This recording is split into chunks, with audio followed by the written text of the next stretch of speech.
درود عزیزان همراه، حالتون چطوره؟ امیدوارم شاد و سلامت باشید. لطفاً با لایک و کامنت و سابسکرایب از ما حمایت کنید. نمیدونم چرا ولی از بچگیام یه جورایی با اسمم مشکل داشتم. ماجده. نه که اسم بدی باشه ها، نه. ولی وقتی میشنیدمش انگاری مال من نبود. انگاری یه لباس گشاد که تنم کرده بودن و هر کاری میکردم نمیتونستم باهاش راحت باشم. مامانم همیشه میگفت اسم خوبیه، با جنبه است. ولی من هر وقت از زبون یکی میشنیدمش حس میکردم یه آدم دیگر رو صدا میزنن. شاید برای همین بود که دوستام و فامیلامون از همون بچگی بهم میگفتن ماجده خانم. یه جور رسمی و غریبه. انگاری از همون اول میخواستن فاصلشون رو با من حفظ کنن. خونه ما یه خونه قدیمی توی یه کوچه باریک تو جنوب شهر بود. از اون خونه ها که یه حیاط کوچیک داره با یه حوض فیروزه‌ای که همیشه آبش سبز بود و یه درخت خرمالو که تابستونا پر از میوه‌های کال و زمستونا یه مشت شاخه خشک بود.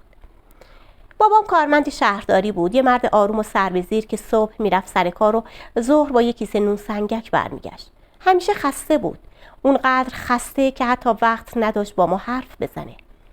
تنها وقتایی که صدامون رو میشنید وقت شام بود که دور سفره می نشستیم و از روزمره هامون می گفتیم.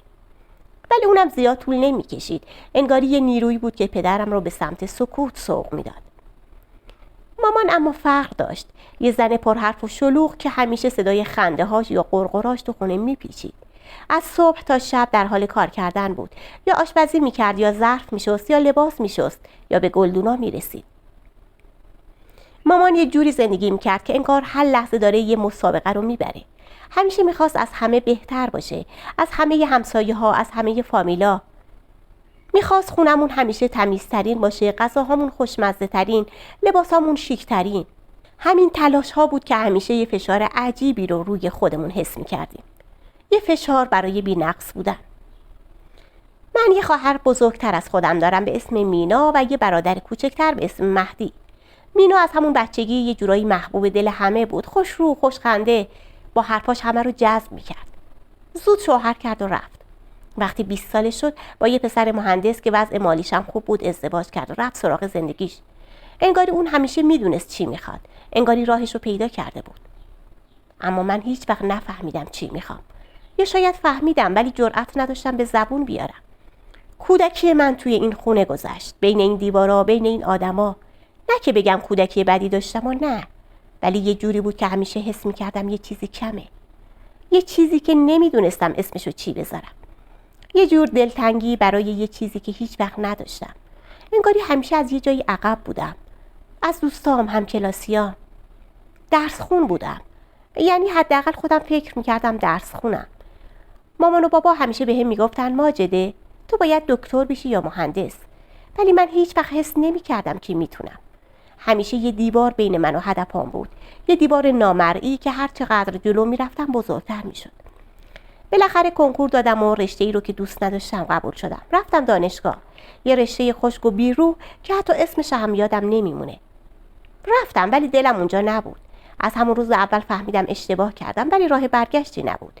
چون مامان همیشه میگفت باید درس بخونی، باید بری دانشگاه. و منم از ترس اینکه مامان ناراحت بشه ادامه دادم. 4 سال مثل برق و باد گذشت. لیسانس گرفتم. یه مدرک بی‌خاصیت که نه به دردم میخورد و نمیتونستم باش کاری کنم. چند ماهی تو خونه نشستم و دنبال کار گشتم. هر جا میرفتم یا میگفتن سابقه کار نداری یا میگفتن مدرکت به دردمون نمیخوره. اونقدر گشتم که خسته شدم. از خودم، از زندگی. بالاخره با واسطه بابام رفتم یه جای کوچیک کار پیدا کردم. یه شرکت کوچیک که کارش هیچ ربطی به رشتم نداشت. ولی حداقل یه حقوق بخور و نمیر داشتم. یه حقوق که فقط به درد این میخورد که پول تاکسی و ناهارمو بدم. از اون روز به بعد روزام مثل هم شدن. صبح از خونه میرفتم بیرون و شب برمیگشتم. انگاری یه ربات بودم که فقط داشت وظیفه‌هاشو انجام میداد. انگاری زندگیم یه فیلم بود که من فقط تماشاگرش بودم.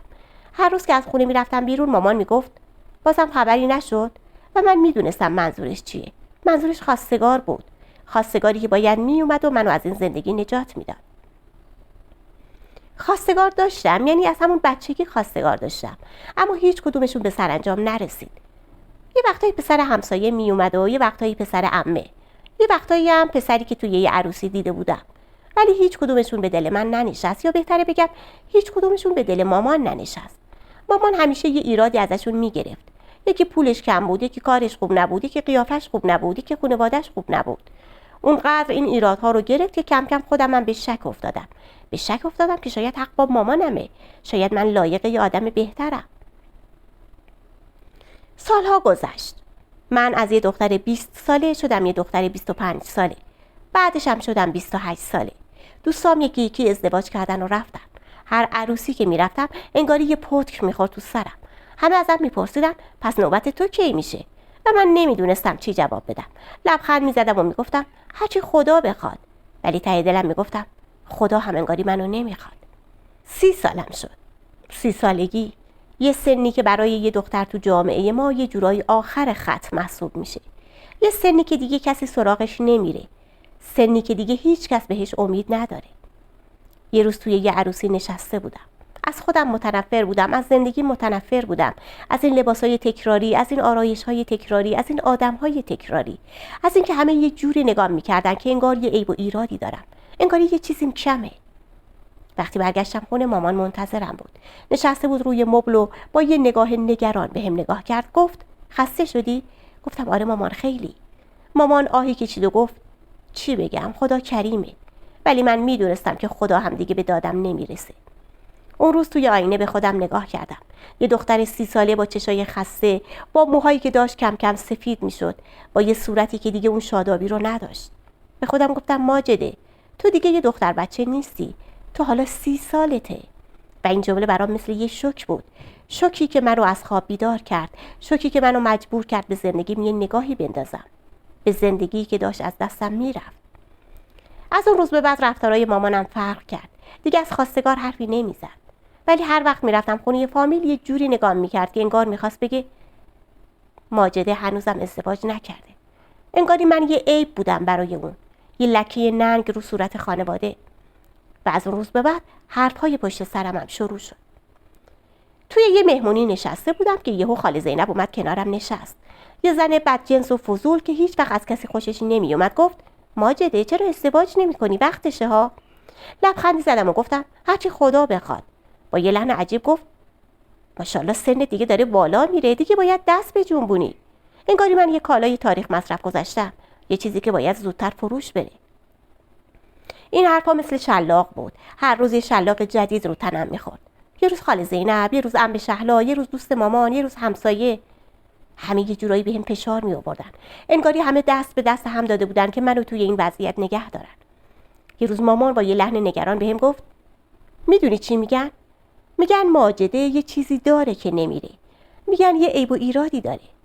و این حرف مثل یه سطل آب یخ بود که ریختن رو. و از اون روز به بعد شبا تو تختم می نشستم و فکر میکردم واقعا یعنی یه عیب و ایرادی دارم؟ واقعا یه چیزی تو من هست که بقیه میبینن و من نمیبینم؟ یه روز تو شرکت نشسته بودم که یکی از همکارام که یه دختر جوون و تازه ازدواج کرده بود بهم گفت ماجده کی میخوای ازدواج کنی؟ گفت آخه شنیدم میخوای ازدواج کنی. یه نگاهی بهش کردم و گفتم نه، از کجا شنیدی؟ اون با یه لحن عجیب گفت آخه همه دارن میگن ماجده بالاخره داره میره. و اون لحظه فهمیدم که چقدر مردم پشت سرم حرف میزنن، چقدر دارن داستان درست میکنن. این حرف‌ها و این نگاه‌ها و این فشارها داشت منو دیوونه میکرد. انگاری توی یه قفس بودم و نمیتونستم ازش فرار کنم. هر روز که میگذشت احساس تنهاییم بیشتر میشد. احساس میکردم کسی منو نمیفهمه. هیچ کس نمیدونه من چه دردی میکشم، حتی مامان که باید حامی من میبود شده بود یکی از دشمنای من، یکی از کسانی که فشار رو روی من بیشتر میکرد. یه روز تو خونه نشسته بودم و از زندگی من متنفر بودم، از همه چیز، از این خونه، از این کوچه، از این شهر. یه صدایی تو گوشم گفت که تو باید یه کاری کنی، باید راهی پیدا کنی. اما نمیدونستم چطوری، نمیدونستم از کجا شروع کنم. انگاری تمام راهها به روی من بسته بود. یه روز عصر از شرکت برگشتم خونه. هوا گرم بود و منم خسته. سر کوچمون یه کامیون بزرگ پارک شده بود، یه تریلی. راننده داشت یه چیزی رو از پشت کامیون برمی‌داشت و میذاشت پایین. یه مرد قد بلند با موهای جو گندمی و یه صورت آفتاب سوخته. نگاهش افتاد به من و لبخندی زد. لبخندش مثل نوری بود تو تاریکی. یه لبخند واقعی، یه لبخند از ته دل. انگاری سالها بود یه همچین لبخندی رو ندیده بودم. و اون لحظه حس عجیبی بهم دست داد. یه حسی که نمیدونستم اسمشو چی بذارم. یه جور آرامش، یه جور امید. انگاری اون لحظه تمام فشارهایی که رو دوشم بود از بین رفت. انگاری اون لحظه تمام دنیا یه لحظه وایساد. نمیدونم چرا، ولی از اون روز به بعد هر روز تو دلم منتظر بودم اون تریلی رو دوباره ببینم. منتظر بودم اون لبخند رو ببینم. هر روز که از خونه میرفتم بیرون سر کوچه رو نگاه میکردم. هر روز که برمیگشتم سر کوچه رو دید میزدم. بالاخره یه روز دیگه هم دوباره دیدمش. دوباره همون لبخند رو بهم زد. منم بهش لبخند زدم، یه لبخند خجالتی. اون لبخندم رو دید و یه جورایی تو چشاش برق شادی رو دیدم. و اون روز فهمیدم من تنها نیستم. فهمیدم شاید یه راهی برای منم هست. یه راهی که منو از این قفس نجات بده. راهی که منو به یه زندگی واقعی برسونه. کم کم هر وقت هم دیگه رو میدیدیم یه سلام و احوال پرسی میکردیم. میپرسیدم حالتون خوبه؟ اونم میگفت ممنونم، شما چطورین؟ و من میگفتم منم خوبم. این مکالمه های کوتاه مثل یه داروی مسکن بود. یه داروی مسکن برای درد تنهایی. یه روز دیدم داره سبزی میخره، رفتم جلو و سلام کردم. جواب سلاممو داد و ازم پرسید حالم چطوره. منم گفتم ممنونم. بعدش هم گفت این سبزی ها خیلی خوبه، خانوم من همیشه از اینجا سبزی میخره. اون لحظه دلم یه جوری شد. یه جور حس عجیب، یه حسادت، یه ناراحتی. انگاری یه سطل آب سرد ریختن رو سرم. انگاری تمام امیدم از بین رفت. برگشتم خونه، تو اتاق نشستم و گریه کردم. گریه کردم برای زندگیم، برای سرنوشتم، برای تنهاییم. گریه کردم برای اینکه حتی یه لبخند کوچیکم نمیتونم داشته باشم. گریه کردم برای اینکه حتی یه امید کوچیکم از من گرفته میشد. شب تو تختم دراز کشیدم و به خودم گفتم ماجده، تو دیگه باید امیدتو از دست بدی. تو دیگه باید قبول کنی کسی تو رو نمیخواد. کسی برای تو نیست. و اون شب برای اولین بار تو زندگیم از همه چیز و همه جا ناامید شدم. از خدا، خودم، زندگی، از هر چیزی که وجود داشت. از اون روز به بعد سعی کردم دیگه به اون مرد فکر نکنم. سعی کردم دیگه نگاشم نکنم. هر وقت از کنارش رد می شدم سرمو مینداختم پایین و رد می شدم. ولی انگاری نمیتونستم. یه چیزی تو دلم بود که نمیذاشت. یه چیزی که منو به سمت اون میکشون. یه روز صبح از خونه میرفتم بیرون. دیدم تریلیش سر کوچمون نیست. دلم گرفت. یه حس خالی بودن بهم دست داد. حس اینکه یه چیزی رو از دست داده باشم. یه چیزی که حتی نمیدونستم چیه. اون روز تو شرکت نتونستم کار کنم. فقط فکر میکردم کجا رفته، چرا رفته، آیا دیگه بر نمیگرده. شب که برگشتم خونه تریلی رو دیدم. دلم یه جورایی شاد شد. انگاری دنیا رو بهم داده باشن. انگاری تمام امیدهای از دست رفتم دوباره برگشتن. از اون روز به بعد هر روز منتظرش بودم. منتظر اینکه یه روز اون خودش بیاد و با هم حرف بزنه. منتظر اینکه یه روز اون خودش بیاد و منو از این وضعیت نجات بده. یه روز تو راه برگشت از سر کار بارون گرفت. یه بارون شدید پاییزی. توی ایستگاه اتوبوس منتظر بودم که یه ماشین جلو پام وایساد. یه وانت پیکان. دیدم اون مرده پشت فرمونشه. گفت بیا بالا، خیس میشی. با تعجب بهش نگاه کردم و گفتم ممنونم، ولی گفت ولی نداره، بیا بالا. رفتم و نشستم رو صندلی کناریش. ازش پرسیدم اسمتون چیه؟ لبخند زد و گفت من اسماعیلم. گفتم اسم قشنگیه. گفت ممنونم، حالا تو کی هستی؟ گفتم منم ماجدم. گفت اسم تو هم قشنگه. و اون لحظه برای اولین بار از اسمم خوشم اومد. برای اولین بار واقعا احساس کردم که اسمم قشنگه. اسماعیل گفت خانوممو از دست دادم 2 سال پیش توی یه تصادف. و اون لحظه دلم یه جوری شد. یه جوری که انگار میخواستم گریه کنم ولی نتونستم. بهش نگاه کردم، به چشماش، به چشای خستش که پر از یه غم عمیق بود. اسماعیل گفت خیلی سخته ولی چاره‌ای نیست، باید ادامه داد. منم گفتم آره باید ادامه داد. و اون روز توی اون وانت پیکان، توی اون بارون پاییزی فهمیدم تنها نیستم. فهمیدم یه نفر هست که درد منو میفهمه. یه نفر که غم منو درک میکنه. یه نفر که مثل من از این دنیا خسته است. و از اون روز به بعد ارتباطمون شروع شد. هر روز که اسماعیل از سفر برمیگشت یه سر بهم میزد. یه ساعتی رو با هم حرف میزدیم، از همه جا میگفتیم، از زندگی، کار، آینده. اسماعیل از سختی‌های کارش میگفت، از جاده‌ها، از آدمایی که میدید، از اتفاقاتی که توی راه میافتاد. منم از سختی‌های کارم میگفتم، از تنهاییم، از فشارهایی که روم بود. یه روز اسماعیل بهم گفت ماجده میخوام باهات ازدواج کنم. و اون لحظه نفسم حبس شد، دلم تپید، یه جوری که انگار میخواست از سینم بیرون بپره. نگاهم بهش بود، تو چشاش، توی اون چشای خسته و مهربون. و اون لحظه فهمیدم که من عاشق شدم. عاشق یه راننده تریلی، عاشق مردی که 5 سالی ازم بزرگتر بود. عاشق مردی که زندگیش پر از سختی بود. گفتم اسماعیل خانواده‌ام نذاش حرفمو ادامه بدم. گفت میدونم، ولی من تو رو میخوام. و اون لحظه برای اولین بار تو زندگیم جرأت پیدا کردم که برای خودم زندگی کنم. برای اولین بار جرأت پیدا کردم از خواسته هام حرف بزنم. گفتم منم تو رو میخوام. و خندی. یه لبخند واقعی، لبخندی که تمام دنیا رو توی اون لحظه برای من شیرین کرد. اومد خواستگاری با خانواده‌اش، یه خانواده ساده و مهربون که ازشون خوشم اومد. ولی مامان از همون اول با این قضیه مخالف بود. میگفت یه راننده تریلی یعنی چی؟ این رو میخوای برای زندگیت؟ یعنی ماجده دختر بزرگ ما باید زن یه راننده تریلی بشه؟ مامانم بهم فشار می آورد. بابام با مامانم هم صدا بود. میگفت ماجد فکراتو خوب بکن. راننده تریلی زندگی نداره، همش تو جاده است. تو 30 ساله، تو اون 35 سالشه. ولی شغلی نیست که بشه روش حساب کرد. ولی من دیگه نمیخواستم گوش کنم. نمیخواستم به حرفای کسی گوش کنم. میخواستم برای خودم زندگی کنم. اسماعیل رو دوستش داشتم. جلوی مامان وایسادم و گفتم اسماعیل رو دوست دارم، میخوام باهاش زندگی کنم. مامان نگاه عجیبی بهم کرد و گفت یعنی چی؟ یعنی میخوای زندگی تو خراب کنی؟ یعنی میخوای حرف مردم رو بشنوی؟ مردم چی میگن؟ میگن ماجد مجبور شد با یه راننده تریلی ازدواج کنه. ولی من دیگه از حرف مردم نمیترسیدم. دیگه از نگاهاشون نمیترسیدم. از هیچ چیز نمیترسیدم. فقط از این میترسیدم که یه روز بیدار بشم و ببینم زندگیم تموم شده و من هیچ کاری برای خودم نکردم. بالاخره بعد از 1 ماه دعوا و درگیری رضایت دادن. یه رضایت نصف و نیمه، رضایتی که از روی اجبار بود. عقد کردیم. یه عقد ساده و بیروح توی یه محضر کوچیک، بدون هیچ کس. فقط من و اسماعیل و پدر و مادرامون. وقتی عقد رو امضا کردم اسماعیل گفت ماجده از حالا به بعد من هستم. من همیشه کنارتم.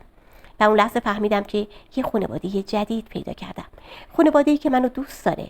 خانواده‌ای که منو میفهمه. بعد از اون عقد ساده زندگی من و اسماعیل شروع شد. یه زندگی که از همون اول میدونستم آسون نیست. یه زندگی که از همون اول میدونستم با سختی‌های زیادی همراهه. اما من دیگه به این چیزا فکر نمی‌کردم.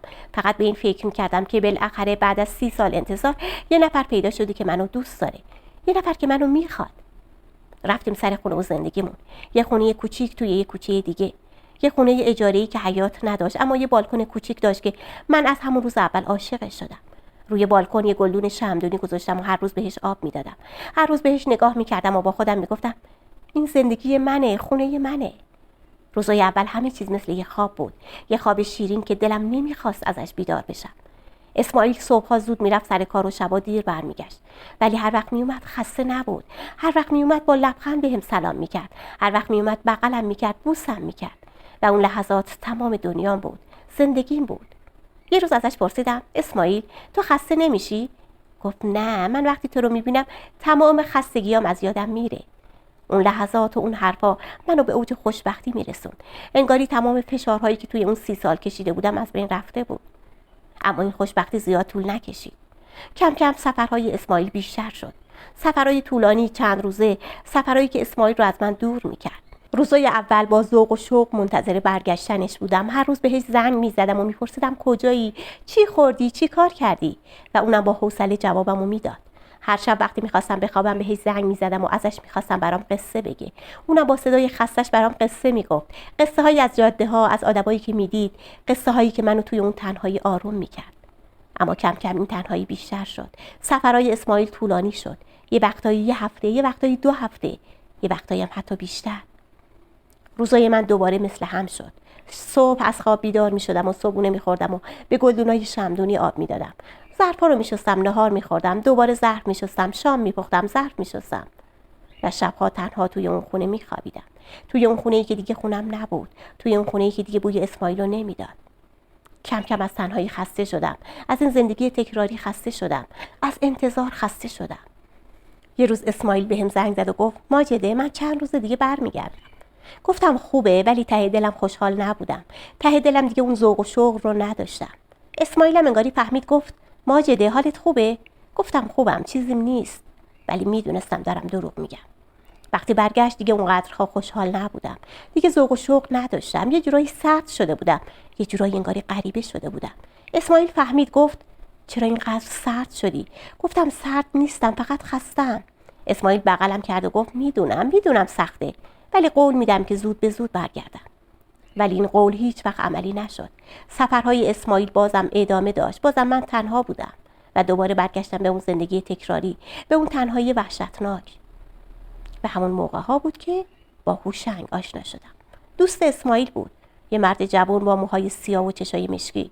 اونم راننده تریلی بود، اما با ماشین اسماعیل کار میکرد. اسماعیل وقتی سفر نمیرفت ماشینش رو به هوشنگ میداد تا باهاش کار کنه. یه روز اسماعیل بهم گفت ماجده من میخوام برم سفر. هوشنگ بهم گفت که هر وقت بخوای میتونه بیاد و کمکت کنه، مثلا خریدتو بکنه یا هر کاری که داشته باشی. اولش مخالفت کردم و گفتم نه، من خودم از پس کارام برمیام. ولی اسماعیل اصرار کرد و گفت چرا لجبازی میکنی؟ بذار هوشنگ بیا کمکت کنه، اون مثل داداشمه. قبول کردم. روز اول هوشنگ اومد. پسر جوون و پر انرژی بود. با یه لبخند قشنگ و یه نگاه مهربون اومد و سلام کرد و گفت سلام خانم، اسماعیل گفته بهتون سر بزنم. منم تشکر کردم. بعدم پرسید کاری نداری؟ گفتم نه ممنونم. ولی اون اصرار کرد. گفت آخه اسماعیل سفارش کرده، گفته هر کاری داری به من بگو. منم لیست خریدو بهش دادم. اون رفت و خریدو انجام داد و برگشت. وقتی اومد خریدا رو گذاشت رو میز و گفت اینا رو باید کجا بذارم؟ با تعجب بهش نگاه کردم و گفتم ممنونم، بقیه‌شو خودم انجام میدم. گفت نه، باید کمکتون کنم. از اون روز به بعد هوشنگ هر وقت اسماعیل سفر میرفت میومد و بهم سر میزد. یه وقتایی خرید میکرد، یه وقتایی هم کارهای دیگه‌ای برام انجام میداد. و کم کم این رفت و آمدا بیشتر شد. از یه سلام و احوالپرسی ساده تبدیل شد به یه گپ و گفت طولانی. هوشنگ از زندگیش میگفت، از سختی‌های کارش، از اینکه عاشق یه دختر شده و نتونسته باهاش ازدواج کنه، از اینکه تنهاست. منم از زندگی میگفتم، از تنهاییم، از اینکه چقدر دلتنگ اسماعیلم، از اینکه چقدر از این زندگی خستم. یه روز هوشنگ گفت مائده تو خیلی تنهایی نه؟ نگاهم بهش بود، تو چشای مشکیش، توی اون چشایی که پر از غم بود. سرمو تکون دادم و گفتم آره خیلی. یهو دستشو گذاشت رو دستم. دستش گرم بود، انگاری یه جرقه تو وجودم روشن شد. جرقه‌ای که سالها بود خاموش شده بود.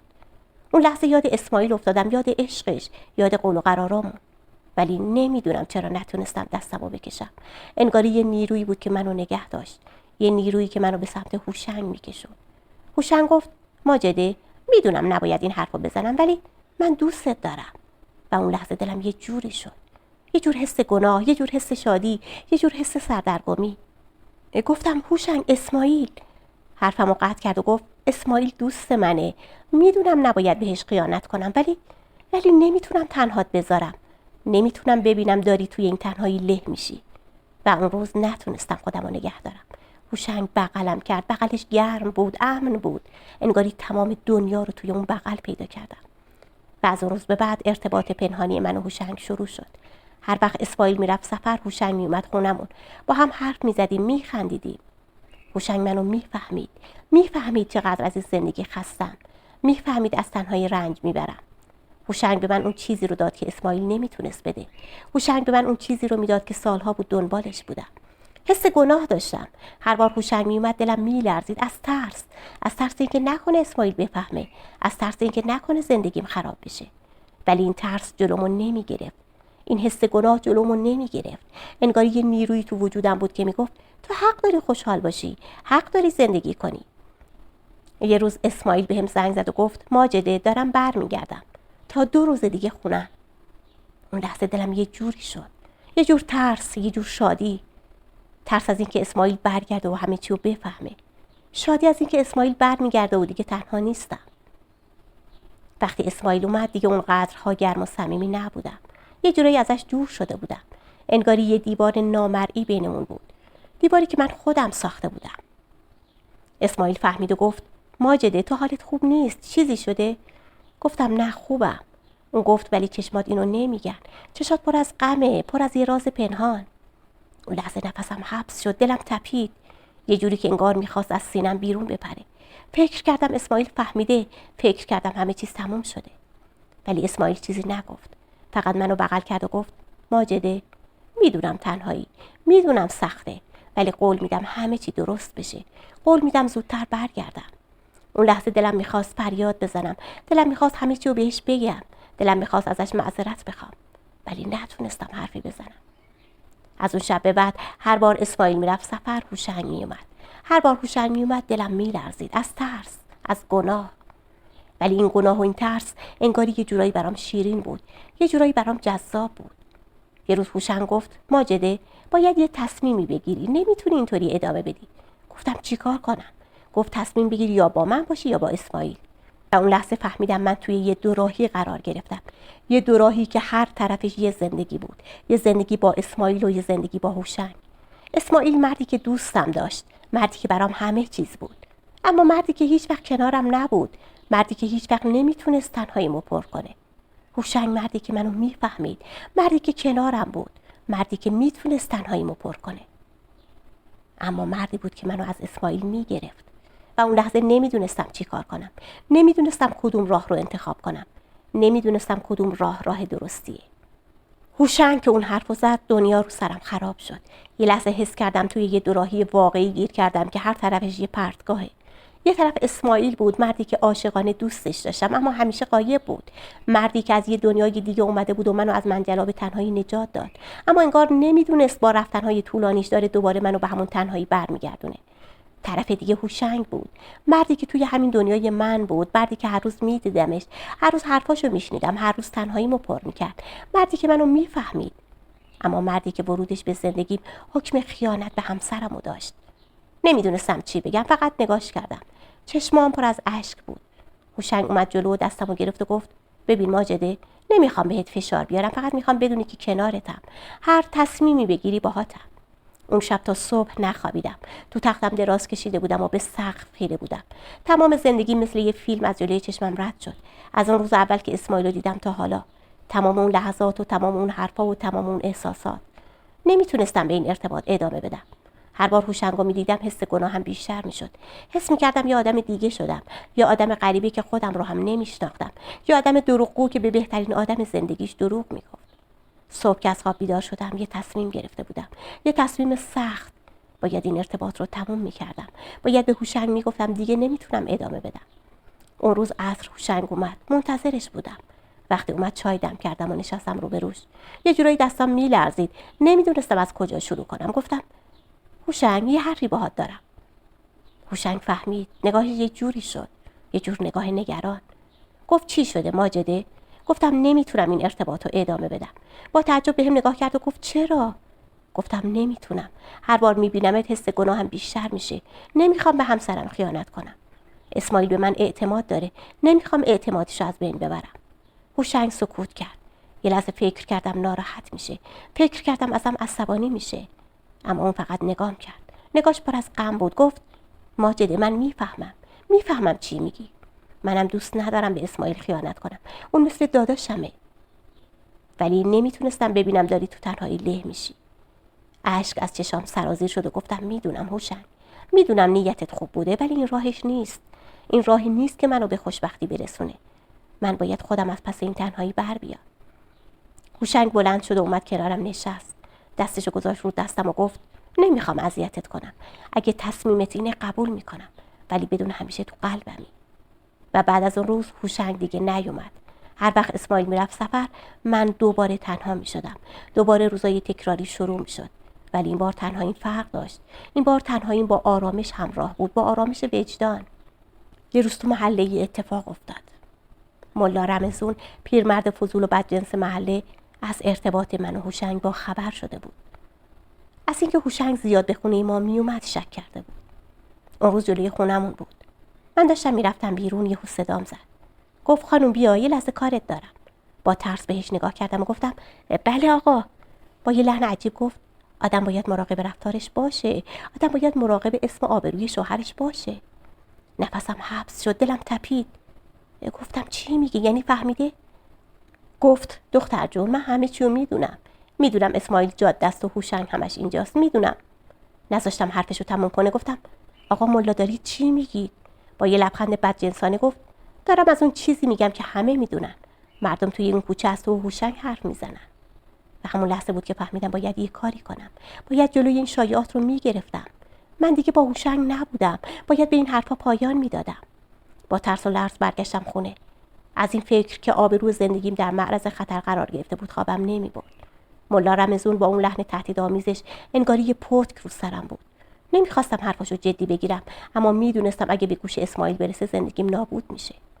چند روز بعد ملا رمضون دوباره سر راهم سبز شد. گفت یه راهی هست که این حرفا تموم بشه. یه راهی هست که من دهن مردم رو ببندم. با ترس گفتم چه راهی؟ گفت تو و هوشنگ باید یه کاری کنین. باید یه جورایی نشون بدین کارتون حلال بوده، وگرنه. و اون لحظه وحشت وجودم رو گرفت. فهمیدم ملا رمضون با این حرفا داره یه چیز دیگه میخواد. با خودم فکر کردم باید با اسماعیل حرف بزنم، همه چیو بهش بگم. اما از واکنشش میترسیدم، از اینکه بهم پشت کنه و تنها بذاره میترسیدم. بالاخره تصمیم گرفتم با هوشنگ حرف بزنم. بهش زنگ زدم و گفتم ملا رمضون همه چیو میدونه، تهدید کرده به اسماعیل میگه. هوشنگ اولش چیزی نگفت، بعد با یه صدای عصبانی گفت اون پیرمرد بی غیرتو میکشم. چطور جرأت کرده همچین حرفی بزنه؟ گفتم آروم باش هوشنگ، باید یه فکری کنیم، یه راهی پیدا کنیم. هوشنگ گفت ماجده، تو تنها نیستی، کنارتم، نمیذارم کسی بهت آسیب بزنه. حرفای هوشنگ آرامش رو به قلبم برگردون. اما همون لحظه یه سوال تو ذهنم شکل گرفت. تا کی میتونم رو هوشنگ حساب کنم؟ اسماعیل چی؟ اون الان تو جاده است و خبر نداره زندگیش داره از هم میپاشه. تهدید ملا رمضون مثل یه تناب دار بود که دور گردنم سفت میشد. هر روز که میگذشت بیشتر احساس خفقان میکردم. حرفاش مثل سم تو وجودم پخش شده بود و منو از درون میخورد. میدونستم نمیتونم به خواسته شومش تن بدم. نمیخواستم زندگیم رو با یه گناه بزرگتر خراب کنم. اما میدونستم که اگه به حرفش گوش ندم آبروم پیش اسماعیل و همه محله میره. تنها راه چاره‌ای که به ذهنم میرسید هوشنگ بود. بهش زنگ زدم و با صدای لرزون همه چی رو براش گفتم. از تهدیدهای ملا رمضون، از اینکه چطور داره زندگیمو به جهنم تبدیل میکنه. گفتم که هوشنگ عصبی شد و گفت اون پیرمرد شیاد رو میشناسم. چندین ساله که دنبال همچین فرصتاییه. نگران نباش. نمیذارم که بهت آسیب بزنه. از این حرفش یکم خیالم راحت شد. هوشنگ مرد خوبی بود. توی این شرایط سخت تنها کسی بود که میتونستم روش حساب کنم. اما ته دلم میدونستم که این راه درستی نیست. هوشنگ خودش یه طرف ماجرا بود و من نمیتونستم با یه اشتباه دیگه اشتباه اولم رو جبران کنم. چند روز بعد ملا رمضون دوباره جلوی در خونم اومد. یه نگاه مرموز بهم کرد و گفت چی شد خانم؟ تصمیمتو گرفتی؟ یادت باشه من منتظر نمیمونم. اگه تا فردا تصمیمتو نگیری خودم میرم و با اسماعیل حرف میزنم. این بار دیگه واقعا ترسیدم. فهمیدم وقت زیادی ندارم. باید یه کاری میکردم. باید این قضیه رو همینجا تمومش میکردم. اما چطوری؟ شب تو تختم یه عالم فکر و خیال تو سرم بود. از یه طرف عشق اسماعیل تو دلم بود و از طرف دیگه حس گناهم به خاطر هوشنگ و حالا هم تهدیدهای ملا رمضون. احساس میکردم توی یه مرداب گیر کردم و هر لحظه دارم غرق میشم. بالاخره به یه نتیجه رسیدم. باید حقیقت رو به اسماعیل میگفتم. شاید تنها راه نجات من همین راستگویی بود. میدونستم ریسک بزرگیه، میدونستم ممکنه همه چیو از دست بدم، اما دیگه نمیتونستم این همه دروغ رو تو دلم نگه دارم. صبح زود بود. هنوز آفتاب نزده بود که به اسماعیل زنگ زدم. صداش خسته بود. معلوم بود شب قبل رو تو جاده بوده. گفت سلام مائده، چی شده؟ چرا صبح زود زنگ زدی؟ صدام میلرزید. گفتم یه حرفی باهات دارم اسماعیل، یه حرف مهم. فهمیدی چیزی شده؟ لحنش جدی شد و گفت چی شده ماجده؟ نگرانم کردی. گفتم اسماعیل من یه اشتباهی کردم، یه اشتباه بزرگ. شروع کردم به تعریف کردن. همه چی رو گفتم. از تنهاییم، از رفت آمدهای هوشنگ، از احساسی که بینمون به وجود اومده بود، از ارتباطاتی که شکل گرفته بود، از تهدیدهای ملا رمضون، از اینکه چطور داره از این ماجرا برای مقاصد خودش استفاده میکنه. اسماعیل یهو سکوت کرد. یه سکوت طولانی و کشنده. فکر کردم گوشی دیگه قطع شده. فکر کردم همه چیز تموم شده. اما بعد از چند دقیقه با یه صدای خسته و غمگین گفت من میفهمم تنها بودی. میفهمم کارم اشتباه بوده. شاید من نباید هوشنگو به تو معرفی میکردم. اما چرا تا حالا چیزی نگفتی؟ اشک از چشام سرازیر شد و گفتم میترسیدم از دستت بدم. اسماعیل آه کشید و گفت تا چند روز دیگه برمیگردم. و وقت با هم حرف میزنیم. با هوشنگم باید حرف بزنم. بعدم گوشی رو قطع کرد. اون چند روز بدترین روزای زندگیم بود. نمیتونستم بخوابم و نمیتونستم چیزی بخورم. فقط منتظر بودم، منتظر اسماعیل، منتظر روزی که همه چیز مشخص بشه. بالاخره اسماعیل اومد با یه صورت خسته و چشای قرمز. وقتی درو باز کرد فقط نگام کرد و حرفی نزد. منم حرفی نزدم. فقط نشستم و نگاهم به زمین بود. بعد از چند دقیقه اسماعیل گفت هوشنگو خبر کرده. میگفت باید باهاش حرف بزنه. وقتی هوشنگ اومد اسماعیل با یه نگاه جدی و ناراحت بهش نگاه کرد و گفت ماجده همه چی رو بهم گفته هوشنگ. هوشنگ اولش شوکه شد، بعدم سرش انداخت پایین. گفت اسماعیل حرفشو قطع کرد و گفت تو مثل برادر من بودی. تو تنها کسی بودی که بهش اعتماد داشتم. اما و بعد از اون یه دعوای سخت بینشون شکل گرفت. اسماعیل از هوشنگ میپرسید که چرا این کارو کرده. هوشنگم گفت عاشق من شده. منم وسط اون دعوا گریه کردم. احساس میکردم تمام زندگیم در حال نابود شدنه. و در نهایت اسماعیل از هوشنگ خواست برای همیشه از زندگی ما بره. هوشنگم با یه نگاه غمگین به من بلند شد و رفت و اون لحظه قلبم هزار تیکه شد.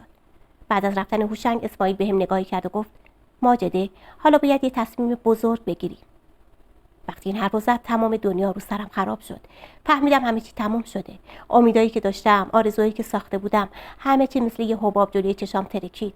اشکام سرازیر شد. گفتم خواهش میکنم من اشتباه کردم. ولی اسماعیل حرفمو قطع کرد و گفت تو تنها نبودی، منم مقصر بودم. منم تنهات گذاشتم. من تو رو به این حال و روز انداختم. ولی این راهش نبود. این راهی نبود که انتخاب کردی. و بعد از اون اسماعیل بلند شد و رفت تو اتاق. تمام شب رو تو اتاق بود. حتی شامم نخورد. من تنها تو سالن نشسته بودم و به دیوار خیره بودم. و اون شب برای اولین بار تو زندگیم از خودم متنفر شدم. از اشتباهاتم، از دروغام. صبح که از خواب بیدار شدم اسماعیل آماده شده بود بره. با تعجب بهش گفتم کجا میری؟ گفت میرم به کارم برسم. باید پول کرایه خونه و پول زندگی رو در بیارم. و اون لحظه فهمیدم منو بخشیده. فهمیدم هنوز امید هست. هنوز همه چی تموم نشده. شاید اسماعیل میخواست از این فضا دور بشه. میخواست فکر کنه. روزا میگذشت ولی اسماعیل با هم اونطوری حرف نمیزد. صبح میرفت سر کار و شب برمیگشت. بیشتر کارش توی شهر میگرفت. غذاشو میخورد و میرفت تو اتاقش. اون خونه‌ای که یه روز پر از عشق و امید بود حالا تبدیل به زندان شده بود. یه زندان که من توی اون اسیر بودم. یه روز حالم بد شد. از تهوع و سرگیجه داشتم می‌مردم. رفتم دکتر و دکتر برام آزمایش نوشت. وقتی جواب آزمایش رو گرفتم دنیا رو سرم خراب شد. من حامله بودم. اولش شوکه شدم. نمیدونستم چی کار کنم. از یه طرف خوشحال بودم که بچه دارم. یه بچه‌ای که میتونه زندگیمو از این حالت خارج کنه. ولی از طرف دیگه از این فکر که اسماعیل واکنش چی باشه میترسیدم. از اینکه این بچه باعث بشه همه چی خراب بشه میترسیدم. شب وقتی اسماعیل اومد با ترس و لرز جواب آزمایش رو بهش نشون دادم. با تعجب به جواب آزمایش نگاه کرد. بعد نگاهش رو به من دوخت. نگاهی که نمیتونستم بفهمم که چیه. نگاهی که پر از غم بود، پر از ترس، پر از سوال. گفت چیه ماجده؟ این آزمایش چیه؟ گفتم من حاملم اسماعیل. سکوت کرد. یه سکوت طولانی و دردناک. بعد با یه صدای آروم گفت بچه از کیه؟ دلم شکست. از اینکه اسماعیل هنوزم بهم اعتماد نداشت دلم شکست. از اینکه فکر می‌کرد این بچه ممکنه مال هوشنگ باشه دلم شکست. گفتم اسماعیل این بچه مال توئه، مال خودمونه. اسماعیل آهی کشید و گفت میخوام بهت اعتماد کنم ولی. و اون شب اسماعیل یه تصمیم گرفت. یه تصمیم سخت. گفت نمیتونم با این شک زندگی کنم. اگه میخوای به این زندگی ادامه بدی باید یه روزی ثابت کنی این بچه مال منه. به دنیا اومد باید تست DNA بگیریم. از این حرفش ناراحت شدم. از بی‌اعتمادیش دلم شکست. ولی میدونستم حق داره. میدونستم تنها راهی که میتونه این شک رو از بین ببره همینه. اون چند ماه برام مثل یه جهنم گذشت. استرس داشتم. استرس این که آخرش چی میشه. استرس این که اسماعیل منو یه روزی ترک کنه. ولی اسماعیل حالا دیگه مثل قبل نبود. خیلی با هم حرف نمیزد اما حواسش بهم بود. برام خرید میکرد، میوه میخرید، حالم بد میشد میرفت برام دارو میگرفت. توی این شرایط تنها کسی که کنارم بود و از من مواظبت میکرد اسماعیل بود. بالاخره روز موعود رسید و بچه‌م به دنیا اومد. یه دختر کوچولو. اسمشو گذاشتیم سارا. وقتی سارا رو تو بغل گرفتم تمام دردام از بین رفت. استرسام رفت. انگاری دنیا رو بهم داده باشن. چند روز بعدم آزمایش DNA گرفتیم. اون چند روز مثل سالها گذشت. هر لحظه از ترس داشتم میمردم. اما بالاخره جواب اومد. اسماعیل نامه رو باز کرد. با یه نگاه نگران بهش نگاه کردم. اونم نگام کرد. ولی بعد یه لبخند اومد رو لبش. یه لبخند واقعی. گفت بچه ماست مائده. و اون لحظه نفسم حبس شد. دلم تپید. یه جوری که انگار میخواست از سینم بیرون بپره. اشک از چشام سرازیر شد. اشک شوق، اشک آرامش، اشک خوشحالی. اسماعیل اومد کنارم، بغلم کرد. یه بغل واقعی، یه بغل از ته دل. گفت ماجد منو ببخش. ببخش به خاطر این همه شک و تردید. گفتم تو هم منو ببخش اسماعیل. ببخش به خاطر اشتباهاتم. اون لحظه تمام درگیری ها و تمام مشکلات و حرفا همش از بین رفت. انگاری با تولد سارا یه زندگی جدید شروع شده بود. یه زندگی جدید که پر از امید بود. با تولد سارا انگار یه زندگی جدید تو خونمون شروع شد. اسماعیل دیگه اون مرد سرد و ناراحت نبود. هر وقت میومد خونه مستقیم میرفت سراغ دخترمون، باهاش بازی میکرد، میخندید، براش قصه میگفت. منم دیگه اون زن تنها و غمگین نبودم. وجود سارا تمام تنهاییامو پر کرده بود. انگار یه فرشته کوچیک اومده بود ما رو نجات بده. اون روزا همه چی خوب بود. اسماعیل کمتر به سفرهای طولانی میرفت، بیشتر سعی میکرد تو شهر کار کنه تا بتونه بیشتر کنار ما باشه. هر روز میدیدم چقدر تلاش میکنه تا این زندگی رو بسازه، چقدر تلاش میکنه تا اشتباهات گذشته رو جبران کنه. اما زندگی همیشه آروم نیست. یه روز وقتی داشتم سارا رو تو کالسکه میبردم پارک، ملا رمضون رو دیدم. یه نگاه بدجنس بهم کرد و اومد جلو و گفت خانم یادت نرفته که؟ نفسم حبس شد، دلم تپید، فکر کردم دوباره میخواد منو تهدید کنه. اما اون یه لبخند زد و گفت مواظب خودت و بچت باش. این دنیا دنیای پنهانکاری نیست. این حرفش مثل یه پتک خورد تو سرم. فهمیدم ملا رمضون هنوز دست از سرم بر نداشته. فهمیدم این شایعات هیچ وقت تموم نمیشه. وقتی برگشتم خونه با ترس و لرز همه چی رو به اسماعیل گفتم. از تهدید ملا رمضون گفتم، از اینکه چقدر از این قضیه میترسم. اسماعیل این بار دیگه آروم بود. با یه نگاه مهربون بهم نگاه کرد و گفت تو تنها نیستی، من کنارتم. نمیذارم کسی به تو و سارا آسیبی بزنه. و اون روز اسماعیل رفتم خونه ملا رمضون. نمیدونم چی گفت، اما از اون روز به بعد ملا رمضون دیگه کاری به کار ما نداشت. دیگه حتی نگاهش هم نمی‌کردم. انگار اسماعیل یه بار برای همیشه جلوی این قضیه رو گرفته بود. سالها گذشت. دخترمون بزرگ شد. یه دختر شاد و پر انرژی. دیگه هیچ کس از گذشته ما حرفی نمیزد. انگاری همه چی فراموش شده بود. انگاری همه چی تو گذشته مونده بود. زندگی ما با تمام پستی‌ها و بلندیاش ادامه داشت. اسماعیل دیگه اون راننده تریلی خسته‌ای نبود که تمام زندگیش تو جاده بود. حالا یه مغازه کوچیک داشت که توش لوازم یدکی می‌فروخت. منم دیگه اون زن تنهای خونه‌دار نبودم. توی یه مهد کودک نزدیک خونم کار می‌کردم. یه روز هوشنگو دیدم. بعد از اون همه سال هنوزم همون پسر جوون و پر انرژی بود، اما یه جورایی غمگین به نظر می‌رسید. با یه لبخند تلخ بهم نگاه کرد و گفت حالت خوبه؟ گفتم خوبم، تو چطوری؟ گفت منم بد نیستم. بعد نگاهش به سارا افتاد. لبخند زد. نگاهی به من کرد و گفت چقدر شبیه خودته.